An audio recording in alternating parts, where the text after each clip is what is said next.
ویسے تو آپ کا پڑوسی بھی ہوں اور کم و بیش کئی مرتبہ آپ کے ساتھ نماز پڑھنے کا شرف حاصل ہوا، مگر ایک خوبصورتی ہے آپ کے بیانات میں، نوجوان نسل آپ کو بہت ہی گہرائی کے ساتھ سنتی ہے، توجہ کے ساتھ سنتی ہے، سادہ اور عام زبان ہے. اس کا مشورہ آپ کو کسی نے دیا یا خود سے انتخاب فرمایا؟ بس میرا نیچرل وے آف اسپیکنگ جو تھا وہی ممبر پہ ہی تھا، وہی عام محفلوں میں بھی تھا. تو تکلف نہیں کیا میں نے کہ ممبر پہ کچھ اسٹائل چینج کروں اور عام جگہوں پہ وہ تو کوئی ایسا کوئی مشورہ نہیں ہے، بلکہ مشورے تو مجھے شروع میں یہ دیے گئے کہ یار یہ کون سا اسٹائل ہے بیان کرنے کا، تو روایتی انداز ہی نہیں ہے. میں نے کہا بھائی مجھ سے تکلف نہیں ہوتا، جو مقصد تو نصیحت ہے، تو جس طرح سے اٹریکٹیو ہوگی نصیحت، جس میں لوگوں کو فائدہ ہوگا، وہی طریقہ اختیار کرنا چاہیے. خوب. پسندیدہ ترین موضوع آپ کا کیا ہے جس پہ آپ چاہتے ہیں کہ بات ایسی کی تیسی کرنے کا دل چاہتا ہے، لوگوں کی 4 شادیاں کرا دوں، کیونکہ جو لڑکیوں کے حالات اس وقت ہیں، بیٹی کی پیدائش ایک عذاب جان بن چکی ہے، لوگ اس کو سیریس نہیں لے رہے ہیں. بیٹی کی پیدائش یعنی بیٹیوں کی پیدائش عذاب جان بن چکی ہے ہماری سوسائٹی میں. وجہ اس کی ہے کہ باپ کو بچی پیدا ہوتے ہی اس کے فیوچر کی فکر ہو جاتی ہے. ایک نیچرل جو سسٹم قدرت نے نظام رکھا ہے کہ بچی کی ذمہ داری اس کا شوہر اٹھائے گا. شوہر مارکیٹ میں شارٹ ہیں. اب یا تو آپ یورپ والا سسٹم لے لیں کہ مادر پدر آزاد کر دیں، بھائی جو مرضی کرنا ہے، گرل فرینڈ بوائے فرینڈ، اور صرف ایجوکیشن کو آپ فوکس کریں، اور پھر وہی زندگی ہو، نہ باپ کا پتہ نہ ماموں چاچے کا پتہ. یا تو آپ پورا اس سوسائٹی کو لے لیں، اور اگر آپ اس سوسائٹی کو، اس کلچر کو نہیں اڈاپٹ کر سکتے، ظاہر ہے ہم نہیں کر سکتے، ہم مسلم ہیں، ہماری حیا کا نظام ہے، خاندانی نظام ہے، تو پھر جو مرد مارکیٹ میں شارٹ ہو رہے ہیں نا، تو جو مرد رہ گئے ہیں ان کی ذمہ داری ہے کہ وہ 2 3 بیویوں کا بوجھ اٹھائیں. تو میں اس میں بہت حساس ہوں، اور اس میں جو میں سمجھتا ہوں ہمارے مذہبی اسکالرز اور ہمارے جو لوگ ہیں وہ سیریس نہیں ہو رہے ہیں، وہ اس کو ایک مذاق لے رہے ہیں. تو میری نظر میں اس وقت بہت امپورٹنٹ ٹاپک جو ہے وہ یہ ہے. واقعی آپ کے لیکچرز کو بھی اگر توجہ سے سنا جائے تو اس طرف آپ بہت زور دیتے ہیں. ان دلائل کا لوگ جواب نہیں دیتے نا، جو میں دلائل قائم کرتا ہوں، لطیفے اور میمز بنا کے اس کو اڑا دیتے ہیں. جی، تو آپ کر کے تو دیکھیں، پتہ چلے گا کہ یہ لطیفوں والا کام ہے یا سیریس لوگوں کا کام ہے. آپ کا ذاتی تجربہ کیا کہتا ہے؟ یہ کام آسان ہے؟ نہیں، آسان بالکل نہیں ہے. لیکن دیکھیں لوگ، میں ایک طرف لوگوں کو بتاتا ہوں یہ آسان نہیں ہے، اس میں اتنے مسائل ہیں. لوگ کہتے ہیں جب اتنے آپ تو ہمیں ڈرا رہے ہو، تو اس کا مطلب ہمیں نہیں کرنا چاہیے. میں کہتا ہوں میں آپ کو کسی احمقوں کی جنت میں نہیں رکھنا چاہتا، لیکن سوسائٹی کی نیڈ ہے، ضرورت ہے. زنا کو روکنے کا ہمارے پاس اس کے علاوہ کوئی راستہ نہیں ہے. لڑکیوں کے مسائل کو روکنے کا ہمارے پاس اس کے علاوہ کوئی راستہ نہیں ہے. تو جو چیز نیڈ ہوتی ہے، سوسائٹی کی ضرورت ہوتی ہے، وہ چاہے کتنی بھی مشکل ہو اس کو کیا جائے گا. آپ دیکھیں نا، ملک میں جنگ چھڑ جائے تو آپ یہ سوچ کے بارڈر پہ لڑنا چھوڑ دو گے کہ لڑنا مشکل ہے؟ ظاہر ہے لڑنا پڑے گا آپ کو. تو یہ بھی جہاد سے کم نہیں ہے، ٹھیک ہے نا. وہ جہاد تو ایک الگ جہاد ہے، لیکن یہاں بھی آپ کا جو سسرال ہے، آپ کے ماں باپ، آپ کے بھائی، وہ بھی آپ کو جو ہے وہی حشر کریں گے، آپ کا جو ایک میدان جنگ میں حشر ہوتا ہے. ایسا ہی ہے. تو اس لیے اس کی سوسائٹی کو ضرورت ہے، تو اس کو سیریس لینا چاہیے. اور اس سے بہت سارے گناہ جنم لے رہے ہیں، یعنی صرف ایک زنا نہیں پھیل رہا، بہت سارے مسائل کھڑے ہو رہے ہیں اس سے. اس پر میں نے اپنی کتاب میں بہت ڈیٹیل سے بحث کی ہے. اچھا، ایک عجیب بات یہ، جب یہ آپ شادیوں کی طرف رجحان دلاتے ہیں تو مردوں کو چاہیے کہ وہ آپ سے محبت کریں، آپ کے لیکچر سنیں. اس کے بالکل برعکس نہیں، یہ تو ایک حقیقت ہے، مگر خواتین آپ کو بڑا شوق سے سنتی ہیں، یہ کیسے ہوا؟ یہ بھی ایک، میں بھی حیران ہوں. دیکھیں میری جو بات ہے نا 2 3 شادیوں کی، تو جن خواتین کی شادی ہو گئی ہے انہیں تو ظاہر ہے اس پہ دھچکا لگے گا کہ ہمارے شوہر دوسری نہ کر لیں. لیکن میجورٹی ہماری سوسائٹی میں ایسی خواتین کی جن کی شادی نہیں ہوئی ہے، تو وہ لائک کریں گی، وہ بیان پسند کریں گی، کیونکہ ہم نے لوگوں کو ایک ذہن بنا کے دے دیا ہے کہ دوسری تیسری شادی عورت کے لیے نقصان دہ ہے.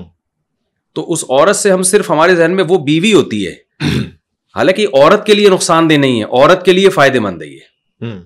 یہی وجہ ہے کہ میں نے اپنی کتاب میں حوالے دیے ہیں. 100 سال پہلے فرانس میں، جرمنی میں خواتین نے تحریکیں چلائی ہیں کہ مردوں کو دوسری شادی کی اجازت دی جائے، کیونکہ ہم سے کوئی شادی کرنے کے لیے تیار نہیں ہے. تو یہ تحریک خواتین، اسلام نے خواتین کو سپورٹ کیا ہے کہ عورت کے لیے اچھے مرد کی سلیکشن آسان ہوگی، ایک اچھے مرد پہ ایک عورت کا قبضہ نہیں ہوگا. اس میں تو مردوں کا نقصان ہے، جو اچھے مرد ہیں وہ 2 2 3 3 کر لیں گے، جو آڑے ترشے ان کے حصے میں تو ایک بھی نہیں آئے گی. تو اس میں تو ناراض تو مردوں کو ہونا چاہیے. مفتی صاحب آپ 4 شادیوں کی ترغیب دے رہے ہو، سب کو دے رہے ہو، لیکن میں دے سب کو رہا ہوں ترغیب، لیکن کامیاب اس میں سب تھوڑی ہوں گے، کیونکہ شادی ایک طرفہ کام نہیں ہے نا. آپ چاہتے ہیں یا کوئی میں چاہتا ہوں فوراً تھوڑی ہو جائے گی. وہ تو لڑکی بھی تو سلیکٹ کرے گی کہ یہ میرے لائق، یہ اس لائق ہے کہ میں اس کی چوتھی بیوی بنوں، میں اس کی تیسری بیوی بنوں. تو اس سے سوسائٹی میں جو بہت اعلیٰ ہائی پروفائل لوگ ہوں گے نا ان کی تو 3-3 2-2 4-4 ہو جائیں گی, جو آڑے ترچھے چرسی ہیروئنچی ٹائپ کے ہوں گے, بے روزگار ہوں گے, ان کی تو ایک بھی نہیں ہوگی. تو اس میں تو مردوں کو میرے خلاف تحریک چلانی چاہیے یار, ہم پہلے بے روزگار ہیں, رشتہ نہیں مل رہا, مفتی صاحب 4-4 کی ترغیب دے رہے ہو, تو سارے جو اچھی ہائی پروفائل لوگ ہیں وہ تو 3-3 4-4 کر لیں گے اور ہم تو اور کنوارے رہ جائیں گے. تو مردوں کو میرے خلاف ہونا چاہیے اس میں, ٹھیک ہے, خواتین کو نہیں ہونا چاہیے. مجھ سے کیا آپ نہیں سمجھتے کہ عورت کے اندر جو یہ حسد کا مادہ ہے, جلن کا مادہ اپنی سوتن کو لے کے, مطلب خواتین کہتی ہیں کہ میں برداشت ہی نہیں کر سکتی کسی کو شیئر کروں, اپنے میاں کو شیئر کروں, اس کا حل کیا واقعی فطرت کا تقاضا ہے؟ جی دیکھیں, یہ تو عورت کی نیچر ہے, وہ محبت میں شرکت برداشت نہیں کرتی, لیکن یتحمل الضرر الخفی لاجل دفع الضرر الجری, فقہ کا قاعدہ ہے جو قرآن و سنت ہی سے فقہاء نے اخذ کیا ہے کہ بڑے نقصان سے بچنے کے لیے ہمیشہ چھوٹا نقصان برداشت کیا جاتا ہے, اور ضرر عام سے بچنے کے لیے ضرر خاص کو برداشت کیا جاتا ہے. ٹھیک ہے نا, اگر گورنمنٹ نے ایک ہائی وے بنانی ہے اور چند لوگوں کے مکان اس پہ آ رہے ہیں, تو کیا خیال ہے وہ 4 آدمیوں کا خیال کر کے وہ ہائی وے نہ بنائی جائے, یا ان 4 آدمیوں کو متبادل آلٹرنیٹ کوئی زمین دے دی جائے؟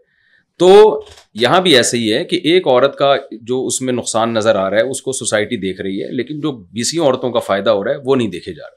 تو حسد بھی ہے, جلن بھی, سب کچھ ہوتا ہے, لیکن میں ان خواتین سے کہتا ہوں, یہ جو کہتی ہیں نا ہم سے برداشت نہیں ہوتا, تو شوہر مر جائے تو کیسے برداشت ہوتا ہے؟ پورا ہی گیا نا. ٹھیک ہے نا, تھوڑے دن رود ہو کے سب برداشت ہو جاتا ہے, تو ابھی تو پورا نہیں گیا, 1/4 گیا ہے یا آدھا گیا ہے. ٹھیک ہے, تو سب کچھ ہو جاتا ہے. اور یہ صرف ہماری سوسائٹی میں نہیں ہے جہاں ہم ہندوؤں کے ساتھ ہم نے ٹائم گزارا ہے, پوری دنیا میں ہے. موروکو میں ہے, آپ جو افریقہ کے علاقے ہیں, مسلم کنٹریز ہیں, وہاں پر 2-2 3-3 4-4 شادیوں کا رواج ہے. سعودی عرب میں, یو اے ای میں, ہر جگہ یہ دنیا میں, بلکہ بیگمات آپ کے لیے تلاش کرتی ہے. ہاں, وہاں تو ایک عیب سمجھا جاتا ہے. تو ہمیں سوسائٹی میں جب ایک چیز رائج ہو جائے گی تو پھر خواتین کو وہ جو آج کل تکلیف ہوتی ہے وہ بھی نہیں ہوگی.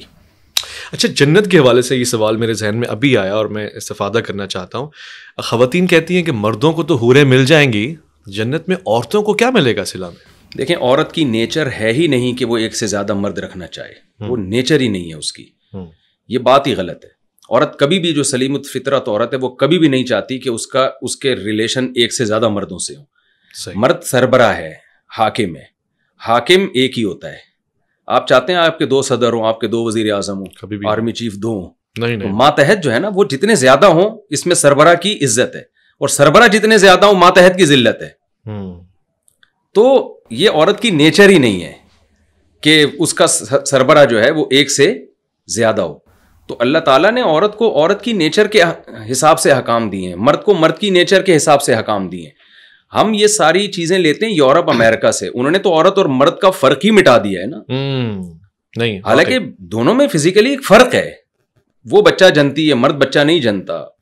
وہ بچے کو دودھ پلاتی ہے, مرد نہیں کرتا. وہ فزیکل جو دونوں کی جو اسٹرکچر ہے وہ زمین آسمان کا فرق ہے. دونوں کی نفسیات, جو نفسیاتی ڈاکٹر ہیں وہ عورت کی نفسیات الگ پڑھتے ہیں, مرد کی الگ پڑھتے ہیں. بالکل ٹھیک. ہر چیز میں جب الگ ہے تو آپ دونوں کو سیم کیسے کر سکتے ہیں؟ تو اور دوسری بات یہ, مرد میں جو سیکشول ڈیزائرز ہیں وہ عورت سے بہت زیادہ ہوتے ہیں. جانوروں میں اس کی مثالیں ملتی ہیں. تو یہ کیسے ممکن ہے کہ مرد کے لیے بھی زیادہ عورتیں, اگر اس کو نیڈ ہے تو عورت کے لیے بھی زیادہ مرد؟ تو پھر تو اس کا مطلب سیکشول ڈیزائرز میں آپ مرد اور عورت کو ایک جیسا بنا رہے ہیں. تو ایک جیسے ہیں ہی نہیں. وہ خواتین میں ماہواری ہوتی ہے, مینسز ہوتے ہیں, پریگننسی ہوتی ہے, جس کی وجہ سے وہ نہیں, یعنی مرد کی ڈیزائرز نہیں پوری کر سکتی. مردوں کو تو یہ حالات نہیں پیش آتے نا. تو جانوروں میں مثالیں دیکھ لیں اس کی, کہ کبھی بھی ایسا نہیں ہوتا کہ ایک فیمیل کے لیے 2-4 میل رکھنے پڑتے ہوں. ہمیشہ الٹا ہی ہوتا ہے. ہم نے مرغیاں پالی ہوئی ہیں, 2 مرغیاں ہمارے پاس اور 10-15 مرغیاں ہوں گی ماشاءاللہ. ٹھیک ہے نا, مثال نامناسب ہے لیکن میں بتا رہا ہوں کہ نیچر کیا ہے. اسلام دین فطرت ہے, وہ کبھی بھی نیچر کے خلاف آرڈر نہیں کرتا. دنیا میں کبھی بھی ایسا نہیں ہوا کہ ایک عورت کو زیادہ مرد رکھنے کی اجازت دی گئی. اور یہ میں سمجھتا ہوں سلیم الطبع سلیم الفطرت عورت ہی برداشت نہیں کرے گی اس کو. اور پھر آپ دیکھیں نا سوسائٹی میں اس کا نتیجہ کیا نکلے گا. ایک مرد کی 2 بیویاں ہیں, پھر عورت کو بھی آپ اجازت دے رہے ہیں کہ 2 شوہر ہوں, تو ان 2 کے 2 الگ الگ شوہر ہو گئے. جی, اس کے علاوہ بھی. جی, پھر اس مرد کی بھی تو ایک عجیب سا ہی ایک یعنی کوئی فیملی سسٹم تو نہیں رہے گا اس میں, نہیں رہے گا, تباہ بالکل ایک تباہی بربادی ہو جائے گی. مگر اس عورت کو جنت میں کیا ملے گا؟ دیکھیں جنت میں اس کا شوہر ملے گا اور ریپیئرنگ کے بعد ملے گا, ڈینٹنگ پینٹنگ کا کام ہوگا, وہ اس کنڈیشن. خواتین کہتی ہیں یہی والا ہمیں ملے گا اور ہمارے میاں کو تو وہاں خوبصورت حوریں مل رہی ہوں گی تو ہمیں یہی پرانا والا ملے گا. تو میں ان کو تسلی کے لیے بتاتا ہوں کہ یہ پرانا کی ریپیئرنگ ہوگی, ٹھیک ہے نا, اس کی سروس ہوگی اور یہ اس کنڈیشن میں نہیں ہوگا. اور اللہ تعالیٰ جسم کو تبدیل کریں گے تو آپ کو اپنا میاں انشاءاللہ پسند آئے گا, وہاں اپنا میاں پسند آئے گا. جی جی. اچھا وہاں پہ بھی اگر کوئی اور یعنی کسی اور کا میاں پسند آ رہا ہو تو پھر نہیں, ایسا ہوگا نہیں. ایسا ہی ہے جیسے کوئی کہے کہ جنت میں کسی کو چرس پینے کا دل چاہ رہا ہو تو کیا چرس ملے گی؟ جنت میں چاہے گا ہی نہیں, خلاف فطرت کاموں کا دل ہی نہیں چاہے گا. تو جنت تو نیک لوگوں کے لیے جو فطرت پر قائم تھے. تو ایسا ہو نہیں سکتا کہ جنت میں کوئی ایسی چیز کی خواہش ہو جو غلط خواہش ہو, جو آپ کی نیچر سے میچ نہ کرتی ہو. مطلب ایک جملہ ہمارے یہاں مدارس میں بلکہ ہر شیخ بتاتا ہے کہ دین نقل کا نام ہے, عقل کا نام نہیں ہے. آپ بھی اس سے اتفاق کریں گے. میرے ذہن میں یہ سوال پیدا ہوتا ہے کہ قرآن بار بار کیوں اول الالباب, اول الفکر, لعلکم تعقلون, عقل کو کیوں پکارتا ہے اگر دین میں عقل کا کام نہیں ہے؟ تو دیکھیں یہ دو انتہائیں ہیں. کچھ لوگ کہتے ہیں دین میں عقل استعمال ہی نہیں کرنی ہے, وہ تو پھر آپ کو جو مرضی اوٹ پٹانگ دین کی تعلیمات دیتے رہیں, کوئی لاجک ہی نہیں, کوئی سر نہ پیر. اور جب آپ ان سے کہتے ہیں اس کی کیا دلیل ہے, وہ کہتے ہیں بھائی عقل نہیں, بس جیسے بتا دیا ہے. یہ لوگ بھی غلط ہیں. اور یہ بھی غلط ہیں کہ جب شریعت نے ایک چیز کا آرڈر آپ کو دے دیا اور آپ کو اس کی حکمت سمجھ میں نہیں آ رہی ہے, قرآن و سنت سے ایک چیز ثابت ہے, آپ کہ میری عقل میں نہیں آ رہا, تو یہ بھی غلط ہے. تو اس کو علماء نے ایک اصول اور ضابطے سے بیان کیا, ایک بہت بہترین اصول, کہ اسلام کا کوئی حکم عقل کے خلاف نہیں ہوتا. ما وراء العقل ہو سکتا ہے. واہ. عقل کے خلاف کا مطلب کیا ہے؟ آپ کو پتا ہے 2 اور 2 4 ہوتے ہیں, 5 نہیں ہو سکتے. صحیح. اگر کوئی شخص کہتا ہے کہ 2 اور 2 5 ہیں تو یہ عقل کے خلاف بات کر رہا ہے. کوئی مذہب اگر عقل کے خلاف بات کرتا ہے نا, اس کی دلیل ہے کہ وہ مذہب غلط ہے. کوئی شخص اگر عقل کے خلاف بات کر رہا ہے, یہ پیغمبر ہو ہی نہیں سکتے. ایسا شخص جھوٹا نبی ہے, وہ پیغمبر نہیں ہو سکتا. تو قرآن کبھی بھی عقل کے خلاف کوئی بات قرآن نے نہیں کی ہے, نہ حدیث میں کوئی بات عقل کے اگینسٹ ہے, عقل کے خلاف ہے. جو سائنسی حقائق ہیں, جو مشاہدات پر مبنی ہیں, یا بعد میں جو سائنسی تحقیقات ہو رہی ہیں, بلکہ الٹا جو تحقیقات بعد میں ہو رہی ہیں, قرآن پہلے وہ بہت سی باتیں کر چکا ہے, واقعاً کر چکا ہے. تو اس لیے قرآن بار بار کہہ رہے ہیں عقل استعمال کرو, عقل استعمال کرو, اس کائنات میں غور کرو, اپنی ذات میں غور کرو. یہاں عقل استعمال کرنی ہے. کچھ باتیں ایسی ہیں جو ہماری عقل مینٹل لیول سے اوپر کی چیزیں ہیں. مثال کے بعد موت کے بعد کی زندگی ہم میں سے کسی نے نہیں دیکھی ہے, وہ سائنس کا دائرہ کار میں آتی نہیں ہے. وہ وہاں اسلام بتاتا ہے کہ موت کے بعد یہ احوال روح پر ہوتے ہیں. اب وہاں سائنسدان اگر لیب میں بیٹھے ہوں کہ بھئی روح پہ کیا گزر رہی ہے, تو بھئی یہ آپ کی عقل سے اوپر کی چیزیں ہیں. آپ سائنس یہاں نہ اس کا انکار کر سکتی ہے, نہ اس کا دعویٰ کر سکتی ہے, نہ اس کا اقرار. یہ ٹاپک پھر مذہب کا ہے. جنت ہے, جہنم ہے, موت کے بعد کی زندگی ہے, تو ہم نے تو مر کے دیکھا. اس طرح جنات ہیں, فرشتے ہیں, یہ مادی چیزیں ہی نہیں ہیں, مادی دنیا کی چیزیں نہیں ہیں. سائنس کا جو دائرہ کار ہے وہ مادہ ہے. تو اللہ نے ہمیں بتایا کہ اس کے جہاں کے علاوہ بھی جہان ہے, جس میں فرشتوں کا جہان ہے, جنات کا جہان ہے. اب وہ لیب میں نہیں وہ ہو سکتا نا, آپ کے پاس جو وسائل محدود ہیں, تو عقل کے دائرے سے یہ اوپر کی چیزیں ہیں, وہ ہمیں قرآن و سنت نے بتائی ہیں. یہاں پر پھر آپ عقل استعمال کرنا کہ جی فرشتے میری کھوپڑی میں آتے ہی نہیں ہیں, آج تک کسی سائنسدان نے فرشتہ کیوں نہیں دیکھا, تو کیا سائنسدانوں نے ساری دنیا کی ساری چیزیں دیکھ لی ہیں کیا؟ تو وہ ہو نہیں سکتا. مر کے تو ہم نے دیکھا نہیں ہے, موت کے بعد کی زندگی ہم نے دیکھی نہیں ہے. جو مرتا ہے وہ واپس نہیں آتا. تو وہ یہاں پر ہمیں گائیڈنس کی ضرورت ہوتی ہے, وحی کی تعلیمات کی ہمیں ضرورت ہوتی ہے. مصعب, رشتے ہمارے یہاں سوسائٹی کا مسئلہ یہ کہ رشتہ نہیں آ رہا, کسی نے کالا جادو کر دیا ہے. تو آپ کو لگتا ہے یہ عوامل, کالا جادو یا اس طرح کی چیزیں اثر ڈالتی ہیں رشتوں پر؟ ہے آج کل یہ کالا جادو, پیلا جادو, بہت دھندے ہو رہے ہیں, ڈرامے ہو رہے ہیں اس نام پہ. خواتین بہت متاثر ہوتی ہیں روحانی عاملوں سے, زندگیاں برباد کر دی انہوں نے عاملوں نے. اس میں چاہے دیوبندی عامل ہو, ریونڈ کا مقیم ہو, شیعہ ہو, اہل حدیث ہو, بریلوی ہو, سب ایک جیسے ہیں. بہت اچھے. میں الحمدللہ ان میں سے کسی سے متاثر نہیں ہوتا, چاہے کتنے بڑے بزرگ کا خلیفہ ہو. 2 منٹ میں اس کو بتا دوں گا یہ کتنا بڑا فراڈی ہے. تو ڈرامے باز لوگ ہیں. اب یہاں ایک بات آ جاتی ہے, جب میں یہ بات کرتا ہوں لوگ کہتے ہیں نبی پہ جب جادو کا اثر ہوا تھا تو کیوں نہیں ہو سکتا؟ بھائی سید الانبیاء صلی اللہ علیہ وسلم پہ جادو کا اثر تھوڑا سا ہوا تھا. اس لیے ہوا تھا اللہ آپ سے یہ الزام بری کرنا چاہتے تھے کہ آپ جادوگر نہیں ہیں. تمام الزامات اللہ نے بری کر دیے نا. لوگ کہتے تھے آپ مجنون اور معاذ اللہ دیوانے ہیں. اللہ نے آپ کی ایسی تعلیمات آپ نے پیش کی, لوگ کہہ اٹھے بھائی یہ کسی مجنون دیوانے کی تعلیمات نہیں ہو سکتی. لوگوں نے کہا آپ شاعر ہیں, نبی نے شعر و شاعری کبھی نہیں کہی. جو لکھنا پڑھنا نہیں جانتے. تو ہر الزام کو اللہ نے بری کیا. ایک الزام بہت لگایا جاتا ہے یہ جادوگر ہیں, یہ جب کلام پیش کرتے ہیں لوگ مسحور ہو جاتے ہیں, لوگ ان پر ایمان لے آتے ہیں. تو یہودیوں نے جادو کی اللہ نے ہونے دیا, کیونکہ جادوگر پہ جادو اثر نہیں کرتا. تو یہ اس حکمت سے اللہ نے جادو کا اثر آپ پہ ہونے دیا تاکہ لوگوں کو یقین آ جائے کہ آپ جادوگر بھی نہیں ہیں اور بشریت میں آپ کامل ہیں. ادروائز جادو ایسی چیز نہیں ہے کہ جب کوئی اٹھا کے میاں بیوی کو لڑوانا چاہے جب چاہے, اس ساس نے بہو پہ کر دیا, بہو نے ساس پہ کر دیا. عمران خان کیوں نہیں کر لیتا نواز شریف کے اوپر, اور نواز شریف عمران خان کے اوپر, اور یہ سب ایک دوسرے کے اوپر کیوں نہیں کر لیتے؟ اتنی ٹینشن کی کیا ضرورت ہے ان کو اتنے بڑے کنٹینر لے کے روڈ بلاک کرنے کی؟ وہ کہتے ہیں پھر یہ عاملوں کی اپنی حالت دیکھ لینا, یہ تو ہمارے خرچوں پہ تو یہ پل رہے ہوتے ہیں. یہ کیوں نہیں جادو کر کے بینک سے اتنے پیسے نکال لیتے, کیوں نہیں جادو کر کے فلاں سے اتنے پیسے؟ یہ تو ہم لوگ ان کو پروٹوکول دیتے ہیں تو یہ بچے ہوئے ہیں, ان کو تو کھانے کو روٹی نہ ملے, بے روزگاری سے بھوک سے مر جائیں یہ لوگ. تو جادو ان اسباب میں سے ہے جو بہت کمزور اسباب ہوتے ہیں, اور یہ انہی لوگوں پہ اثر ہوتا ہے جو ان جادوگروں سے متاثر ہوتے ہیں, جن کی قوت ارادی کمزور ہوتی ہے. صحیح. جن کی قوت ارادی مضبوط ہوتی ہے, کسی کا باپ بھی ان پہ جادو نہیں کر سکتا. خوبصورت. اچھا, اس سے کوئی اگر اعتراض کرے کہ اللہ کے پیارے رسول کی قوت ارادی تو پھر ایک مثال ہے, تو ان پہ اثر کرنا, اور پھر جی میں سمجھ رہا ہوں, اور پھر وہ وما ینطق عن الہوی والی بات کہ جادو کا اثر ہوگا تو پھر وحی الہی کے اوپر الزام ہو جائے گا, اس پہ کیا جواب؟ نہیں دیکھیں, وما ینطق عن الہوی میں نبی صلی اللہ علیہ وسلم پہ جب جادو کا اثر ہوا نا تو شریعت کے خلاف اس وقت بھی آپ نے کوئی بات نہیں کی. صرف اتنا اثر ہوا ہے کہ آپ صلی اللہ علیہ وسلم کوئی کام کرتے اس کو بھول جاتے بس. تو یہ تو بشریت کے منافی نہیں ہے یہ چیز, تو صحیح حدیث سے یہ بات ثابت ہے. اس سے زیادہ آپ پہ جادو کا اثر نہیں ہوا ہے. اور سنقریؤک فلا تنسا, ہم سکھائیں گے, قرآن کے بارے میں ہے نا, سنقریؤک فلا, قرآن کی آیتیں نہ آپ بھولے, وہ نہیں بھولے, نہیں پھر وہ بھول جائے. صحیح حدیث سے ثابت ہے. صرف اتنا اثر ہوا تھا کہ آپ صلی اللہ علیہ وسلم بعض دفعہ کوئی کام کرتے تو آپ بھول جاتے, ازواج سے پوچھتے, وہ بتاتی کہ آپ یہ کام کر چکے ہیں. اس سے زیادہ اثر نہیں ہوا. تو اس میں بڑی حکمت تھی کہ اللہ تعالیٰ یہ بھی حجت تمام کرنا چاہتے تھے کہ بھئی یہ جادوگر نہیں. جیسے اللہ نے جب جادوگروں نے, فرعون نے الزام لگایا موسیٰ علیہ السلام پہ کہ یہ جادوگر ہے, تو اللہ نے کیا کیا, جادوگروں کی زبان سے گواہی دلوائی کہ جادوگر نہیں ہے یہ. تو اللہ پیغمبروں کو ہر الزام سے بری کرتے ہیں, اس کا انتظام کرتے ہیں. یہ حکمت تھی اس میں. اللہ اکبر. بہت ہی اچھا اور دلچسپ انداز آپ کا ہے جب آپ گفتگو فرما رہے ہوتے ہیں. یہاں پر ایک ریلیونٹ کویشچن بنتا ہے اور میں ظاہر ہے اس سے استفادہ کرنا چاہوں گا. اس وقت آج کے دور میں مرد حضرات نوکری, کاروبار, ان الجھنوں میں بہت زیادہ گھبرا جاتے ہیں, شادی کی طرف متوجہ ہو ہی نہیں پاتے. پھر وہ ظاہر ایک ایج ہوتی ہے وہ نکل جاتی ہے.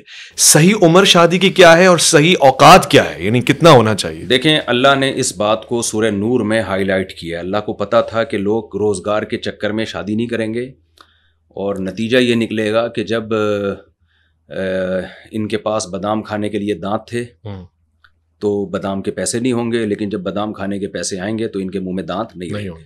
آج اتنے کیسز آ رہے ہیں نا, آپ نے یہ سوال پوچھ لیا تو بتا رہا ہوں, میاں بیوی کے جھگڑے کہ میاں مرد میں وہ ڈیزائرز ہی نہیں ہوتی, وہ نامرد ہوتا ہے. کیونکہ لیٹ شادیوں کے نتیجے میں ظاہر ہے ایک چیز, ایک نیچر سے آپ بغاوت کر رہے ہو نا. ایک چیز, خواتین میں مسائل کیا ہو رہے ہیں بریسٹ کینسر کے. 2 کینسر کے بڑے اسپیشلسٹ, ایک لیڈی ڈاکٹر تھیں اور ایک میل ڈاکٹر, انہوں نے مجھے بتایا, میں نے خود ان سے پوچھا کہ بریسٹ کینسر کی ایک بہت بڑی وجہ لڑکیوں میں دیر سے شادی ہیں. اچھا. کیونکہ جو ہے پھر دیر سے اولاد ہوتی ہے تو جو ان کا جو بریسٹ ہے وہ میچور ہو جاتے ہیں, تو ان میں ٹوٹ پھوٹ پھر وہ نیچرل نہیں رہتی. تو ایک نیچر سے آپ بغاوت نہیں کر سکتے. آپ ہمیں تو کسی نے کہا وہ کوئی وحشیانہ انداز سے کوئی انداز مباشرت رکھتا ہے, اس لیے نہ وحشیانہ طاقت رہی نہیں آج کل لوگوں میں. وہ معاشرت کر لیں اتنا بھی کافی ہے. نہیں یہ بات تو ہے, ایکسٹرا میرٹل افیئرز لوگ ایسا ٹرینڈ بنا رہے. نہیں, خواتین رشتہ یعنی شوہر تو ہے, یہ ہمارے یہاں معاذ اللہ, بٹ ہے شوبز میں ایک ٹرینڈ بن گیا. جی میرا اس سے بھی تو تعلق ہے نا, یہ تو ہماری سوسائٹی نہیں تھی. وہ شاید یہی وجہ. بریسٹ کینسر کا تو میں نے ڈاکٹروں سے نہیں, یہ تو ڈاکٹروں کی فیلڈ ہے, وہ زیادہ جانتے ہیں, لیکن میں نے جہاں تک ڈاکٹروں سے سنا ہے کہ وہ اس کو نہیں, اور بھی اسباب ہیں, صرف یہ سبب نہیں ہے بریسٹ کینسر کے, اور بھی اسباب ہیں جو ناقص غذائیں ہیں اور وغیرہ وغیرہ, لیکن ایک بہت بڑا سبب یہ بھی ہے. تو مردوں میں بھی دیر سے شادی ہو رہی ہے, اس کے نتیجے میں صحتیں خراب ہو رہی ہیں, اور پھر برائیوں کی طرف بھی جا رہے ہیں. پھر غیر فطری کاموں میں جب لذت حاصل ہوتی ہے ان کو, تو نکاح کے بعد پھر وہ نیچر میں لذت ہی نہیں رہتی ان کے لیے. ویسے آپس کی بات ہے, یہ میں جو چھوٹا سوال آپ کا کمپلیٹ کر لوں, تو یہ جو بے روزگاری کا مسئلہ ہے نا, اس کا قرآن نے حل کر دیا ہے. انگریز کے پاس اس کا کوئی حل نہیں ہے, اس لیے وہ 50 سال میں شادی کرتے ہیں. ہمارے پاس تو اس کا حل ہے. سورہ نور میں اللہ نے کہہ دیا, ان یکونوا فقراء یغنیہم اللہ من فضلہ, کوئی بات نہیں, نکاح کر لو, اللہ اپنے فضل سے غنی کرے گا, اس میں اللہ پہ توکل کرو. میں نے بھی ولاگ بنایا نا, میرے بھانجوں کی شادی ہوئی 21 سال میں, کافی لیٹ کی, ہم لوگ تو جلدی کرتے ہیں. 21 سال میں لیٹ کی ہے تو کوئی روزگار نہیں تھا, ہم نے پھر بھی میری بھانجی سے رشتہ ہو گیا, ایک کہیں خیر خاندان سے باہر رشتہ ہو گیا, کوئی اللہ توکل پہ کر دیا. دیکھیں کھا پی رہے ہیں ماشاء اللہ, بہویں رہ رہی ہیں, ساتھ رہ رہی ہیں, اچھی ماشاء اللہ, اللہ اور زندگی میں برکت دے. تو یہ کام اللہ پہ توکل کے بغیر نہیں ہوتا. جو کیلکولیٹر لے کے بیٹھے ہیں وہ بیٹھے ہی رہیں گے, اور نتیجہ یہ نکلے گا کہ وہی بات ہے کہ جب بادام آئیں گے تو منہ میں دان نہیں ہو. اچھا, بادام سے یاد آیا, یہ جو آج کل پروڈکٹس ہیں ڈفرینٹ, مطلب سلاجید وغیرہ, یہ اثر کرتی ہیں, ان میں کوئی اثر ہوتا ہے یا یہ؟ دیکھیں یہ شعبہ بھی ڈاکٹروں کا اور حکیموں کا ہے, لیکن چونکہ میں میڈیکل سائنس میں, طب میں پرسنلی, جیسے دین کے علم میں مجھے بچپن سے دلچسپی ہے, تو صحت کے علم میں بھی مجھے بچپن سے دلچسپی ہے. تو اس بارے میں پہلے حکیم لوگ تو بہت بتایا کرتے تھے, یہ سلاجید بہت صحت کے لیے اچھی, ڈاکٹر نفی کرتے تھے. اچھا, کچھ باتیں ایسی ہیں جو ہم بچپن میں حکیموں سے سنتے تھے, ڈاکٹر مذاق اڑاتے تھے, اب ڈاکٹروں نے اس کو ماننا شروع کر دیا. دیسی گھی حکیموں سے ہم سنتے تھے, ڈاکٹر کہتے تھے ڈرامے بازی ہے, دیسی گھی مت کھاؤ. دیسی انڈا حکیم لوگ کہتے تھے کھانا چاہیے, ہاف بوائل کر کے کھانا چاہیے, ڈاکٹر کہتے تھے کچھ نہیں ہے. تو اس طرح بہت ساری باتیں ہم نے بچپن میں سنتے تھے. یہ سب غول کی بھوسی, تو یہ جو چھلکا ہے ڈاکٹروں سے تو کبھی سنا ہی نہیں ہم نے بچپن, یعنی پرانی بات کر رہا ہوں میں, یوں سمجھ لیں کہ 70s 85 90 کی بات کر رہا ہوں, 90 اور 95 کی بات کر رہا ہوں. لیکن کچھ چیزیں ایسی ہیں جو ڈاکٹر آ گئے پھر ان کی طرف. تو اب یہ سلاجید کے بھی بڑے فضا, اب تو ایکسپورٹ ہو رہی ہے سلاجید. اچھا, میں 4 شادیوں کی باتیں کرتا ہوں تو مجھے لوگ سمجھتے ہیں شاید میں سلاجید بیچتا ہوں گا. میرے پاس بورے بھر بھر کے لوگ لے کر آئے ہیں سلاجید کے, مفتی صاحب بزنس کریں. میں نے کہا یار میں کیا, میری عزت رہے گی سوسائٹی میں, مردانہ قوت کی دوائیں بیچ رہے ہیں مفتی صاحب, کیا سوسائٹی میں عزت رہے گی یار, میں یہ کام نہیں کرتا بھائی. تو میں آپ کے توسط سے بھی بتا دوں کہ سلاجید کے لیے مجھ سے رابطہ نہ کریں لوگ, ٹھیک. لیکن جو اوریجنل سلاجید ہے وہ صحت کے لیے اچھی ہے. ہم مدینہ منورہ گئے تھے تو وہاں پہ بھی کوئی تیل ہوتا ہے شاید روغن, اس کا کوئی نام ہے ذہن میں نہیں آ رہا, وہ بھی لوگوں نے کہا اس کا استعمال. آپ کو نہیں لگتا کہ اس طرح کی دیگر چیزیں جو سچی اور اچھی نہیں ہوتی ہیں وہ نقصان دے جاتی ہیں؟ بہت سارے لوگ, نوجوان نسل اپنے آپ کو بگاڑ لیتی ہے, اس کا نیگیٹو امپیکٹ بھی. دیکھیں جو آرگینک چیزیں ہیں وہ عام طور پہ نقصان نہیں دیتی. اچھا, جو دیسی گھی ہے یا سلاجید, اور اصل جو ہو, ایسا نہ کوئی ڈیزل بیچ رہا ہو, ٹھیک ہے نا, پاکستان ہے, کچھ بھی ہو سکتا ہے, ڈیزل بھی سلاجید کی جگہ پہ کچھ بھی ہے, کالے رنگ کا کیا پتہ چلتا ہے, وہ پاکستان ہے نا. تو کسی ماہر طبیب سے پوچھ کے ان چیزوں کو اپنی غذاؤں میں شامل کرنا چاہیے. لیکن دیسی گھی یا چربی, جانور کی چربی بہت بہت فائدے مند چیز ہے. آپ, میں تو اپنا واقعہ لوگوں کو سناتا ہوں نا, میں بہت باریک تھا, دبلا پتلا تھا, میں 23 ایئرز اولڈ تھا میں. تو میرا جانا ہوا چمن میں کہیں دورہ صرف اور دورہ نحو ہوتے ہیں نا ہمارے 2 مہینے, اور سردی بہت تھی, تو انہوں نے ہمیں دمبے کی چربی کھلائی. میں 2 مہینے بعد آیا تو لال ٹماٹر اور ایسا بہت بہترین صحت ہو گئی. قرآن مجید میں اللہ نے جانور کی چربی کو یہودیوں پہ حرام کرنے کا ذکر کیا. وَحَرَّمْنَا عَلَيْهِمْ شُحُومَهُمَا إِلَّا مَا حَمَلَتْ ظُهُورُهُمَا أَوِ الْحَوَايَا أَوْ مَا اخْتَلَطَ بِعَظْمٍ. اللہ کہتے ہیں یہودیوں نے اتنے گناہ کیے تھے, ہم نے ان کو کہا چربی نہیں کھا سکتے تم. چربی میں کچھ تو ہوگا جو اللہ یہودیوں پہ حرام کر رہے ہیں. اور یہ جو اللہ تعالیٰ نے دمبے کے پیچھے اتنی موٹی چکی لگائی ہوئی ہے, یہ پھینکنے کے لیے, صابن بنانے کے لیے لگائی ہوئی ہے, جو ساری زندگی یہ بوجھ اٹھا کے گھومتا ہے. یہ ڈبہ ہے گھی کا. اللہ نے کہا کہ کہیں باہر سے گھی خریدنے کی ضرورت نہیں ہے, جب یہ گوشت پکے گا اسی ڈبے میں پکاؤ تم. تو یہ ساری آرگینک چیزیں ہماری صحت کے لیے انتہائی مفید ہیں. مسئلہ یہ ہے کہ جب ہم انرجی کو یوٹیلائز نہیں کرتے, ایکسرسائز نہیں کرتے اور بیٹھے رہتے ہیں, تو پھر تو آپ, میں سمجھتا ہوں کہ شہد بھی کھائیں گے تو مریں گے آپ. تو اگر آپ ایکسرسائز کرتے ہیں, بھاگنا دوڑنا چلنا پھرنا ہے, تو بھائی اپنے آپ کو آپ گھی, یہ جو آ رہے ہیں نا کوکنگ آئل, ان سے جان چھڑائیں اور چربی پہ آئیں, دیسی گھی پہ آئیں, اور انڈے کھائیں آپ, ٹھیک ہے نا. دیکھیں آپ کی کتنی اچھی, لیکن ظاہر ہے چلنا پھرنا ضروری ہے, ورنہ تو ہضم نہیں ہوگا اور کولیسٹرول وغیرہ کے مسائل یہ سب کھڑے ہوں گے آپ. اچھا, لوگ میری بات آدھی سنتے ہیں آدھی نہیں سنتے. میں نے چربی کے فضائل بیان کیے تو ایک صاحب سارا دن آفس میں بیٹھے رہتے تھے, کوئی کام وام تھا نہیں, چربی کھانا شروع کر دی اور بیمار ہو گئے. تو ڈاکٹر نے کہا کیا کیا؟ انہوں نے کہا مفتی طارق مسعود صاحب کا بیان سن کے میں دمبے کی چربی کھا رہا ہوں. ڈاکٹر نے مجھے صلاحاتیں سنائی. میں نے کہا بھائی یہ آدھا بیان سنتے ہیں, یہ آدھا نہیں سنتے. تو ہم نے کہا جب گوشت اور چربی کھاؤ تو کام بھی وہ شیر والے کرو نا, ٹھیک ہے نا. شیر سارا دن تو نہیں, وہ تو بھاگتا دوڑتا بھی ہے, شکار کرتا ہے. تو جب آپ کام, خوراک شیروں والی ہے, تو پھر کام بھی آپ کے شیروں والے ہونے چاہیے. وہ سب انٹرسیکٹ, یعنی ایک تو انٹرسیکٹ اور انٹرکاسٹ, یعنی سندھی ہے, بلوچوں میں, بلوچ ہے, پٹھانوں میں, یہ شادیاں ہونی چاہیے, ضرور ہونی چاہیے, تاکہ قوم پرستی کا خاتمہ ہو. اوکے, قوم پرستی کا خاتمہ ہو. اور یہ ایک شادی کے ساتھ ہو نہیں سکتا. اچھا. جب ایک شادی ہوتی ہے تو آدمی کہتا ہے میں نے اپنی قوم میں کرنی ہے، کیونکہ آپ کو ایک بیوی سے سارے وہ فائدے چاہیے جو بیوی سے مطلوب ہوتے ہیں. میوچل انڈرسٹینڈنگ ہو ہماری، میرے کلچر کو سمجھتی ہو، اور ہمارے مہمان آئے تو ان کی خدمت کرے، میری والدہ کی خدمت کرے، پھر ایجوکیٹڈ بھی ہو. ساری کوالٹی ایک بیوی میں نہیں ملتی. جب آپ 4 کرتے ہیں، 3 کرتے ہیں، تو پھر آپ دوسری قوموں کی طرف جانا پڑتا ہے. آپ براڈ مائنڈیڈ ہو جاتے ہیں، پھر ظرف بھی آپ کا بڑا ہوتا ہے. آپ دوسری قوموں کے کلچر کو سمجھنے کا آپ کو موقع ملتا ہے، رشتہ داریاں بڑھتی ہیں آپ کو. تو ہمارے خاندان میں تو رواج نہیں تھا کہ اردو اسپیکنگ سے باہر کہیں شادی کی جائے. تو میرے بھائیوں کی شادی سب اپنے خاندانوں میں ہوئی ہے، اور جو خاندان سے باہر بھی، اگر 4 بھائی ہیں ہم، تو خاندان سے باہر بھی ہوئی ہے. تو یعنی یہ دیکھا گیا کہ پٹھان اردو اسپیکنگ ہو. اچھا. اردو ہم لوگ چونکہ پٹھان تھے، اردو اسپیکنگ جو خان ہوتے ہیں نا، تو یوسف زئی، ہاں کاکڑ زئی. اچھا. یہ کچھ رشتے دار ہمارے یوسف زئی ہیں، ہم کاکڑ زئی ہیں. تو لیکن جب آپ زیادہ کرتے ہیں تو ظاہر ہے پنجابیوں میں بھی ہوگی، پٹھانوں میں بھی ہوگی. تو پٹھان لوگ بھی جو زیادہ شادیاں کرتے ہیں، میں نے دیکھا اردو اسپیکنگ میں بھی کی ہے. ایک پنجابی بیوی ہے، ایک سندھی ہے، ایک ایسے ہے. تو آپ اس سے آپ کا ظرف بھی کھلتا ہے، مختلف قوموں سے آپ کی دوستیاں ہوتی ہیں، اور آپ کسی قوم کو برا بھی نہیں کہہ سکتے. آپ کی رشتے داریاں ہوتی ہیں، وہاں تعلقات ہوتے ہیں. صحیح ہے نا. تو اس سے یہ قوم پرستی کا خاتمہ ہوتا ہے. ریلیشن، نبی صلی اللہ علیہ وسلم نے جو اتنی زیادہ شادیاں کی ہیں، اس کی سب سے بڑی حکمت تھی کہ عرب کے مختلف قبائل سے رشتے داریاں قائم کرنا، اور اس کا کتنا فائدہ ہوا. حضرت ابو سفیان رضی اللہ تعالیٰ عنہ جو اسلام کے بڑے دشمن تھے، ان کی بیٹی سے نبی نے شادی کی ہے. اس کا بڑا اثر پڑا ابو سفیان پہ، حضرت ابو سفیان پہ. تو یہ جو نبی صلی اللہ علیہ وسلم نے اتنی جو کثرت سے نکاح کی ہے، تو نکاح صرف ایک کام کے لیے نہیں ہوتا. ہمارے یہاں یہ دماغ میں لوگوں کے بیٹھ چکا ہے نکاح کے تو بہت ہی برکتیں اللہ نے اس کام میں رکھی ہیں. وہ ایک ہی طرف آپ کے رشتے بڑھتے ہیں، آپ کے ریلیشن بڑھتے ہیں، آپ کو مختلف قوموں کو سمجھنے کا موقع ملتا ہے، آپ کو قوموں کی خوبیاں آپ کے سامنے آتی ہیں.